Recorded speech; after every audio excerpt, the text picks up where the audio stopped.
Immunity serves as the strongest defense of kids against any form of illness.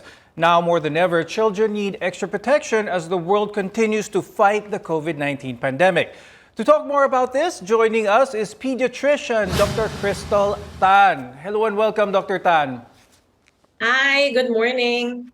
Now, Dr. Tan, with the pandemic being more than 2 years or so, socialization was limited for children. Can this amount of time significantly affect the immunity of kids? Yes, no. Well, first, how does our immunity work? No, immunity to a disease is achieved through the presence of antibodies to that disease.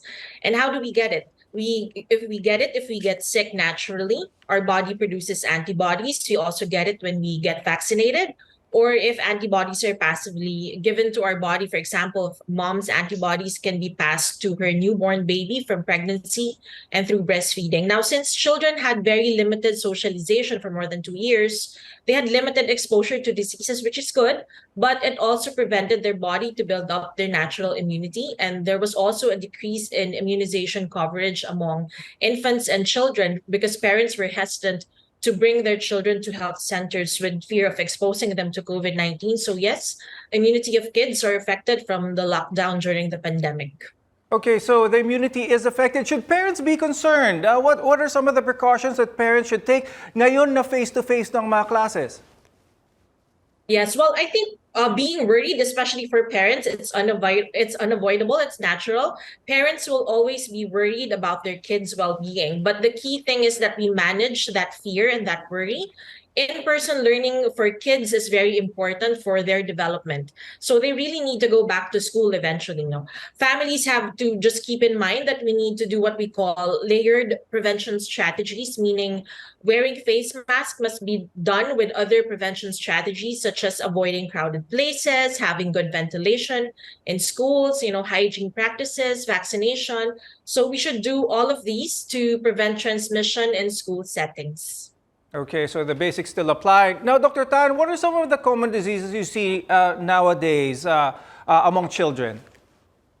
Well, the most common diseases now among children is still the same, even in pre-pandemic. It's still respiratory tract infection, cough and colds, and majority of which is still very mild. It can be managed at home with, good sleep, proper nutrition. It may be COVID, but we're also testing a lot less now, so we can't be too sure of the numbers. And also kids, they get sick with other viruses and bacteria already because they're exposed more, they're going out more. We also get diseases that are vaccine preventable, unfortunately, because this is a lot of kids miss their routine vaccination during the pandemic, during the lockdown. That's good you pointed that out because vaccines are still the safest, not just for COVID-19, but as you said, vaccine preventable diseases. How can you encourage parents? What are some tips to encourage parents to get their kids vaccinated? Well, first of all, it's really a dialogue between the doctor and the parent. It's not just the doctor giving a lecture of how important vaccination is for kids. There's been a lot of disinformation that's very accessible because of social media. So I think it's very important to also address that. Safety is always a concern, and that's valid. But we encourage parents to ask questions. Now, doc, is this true? Doc, what do you think about this issue, Right. etc.?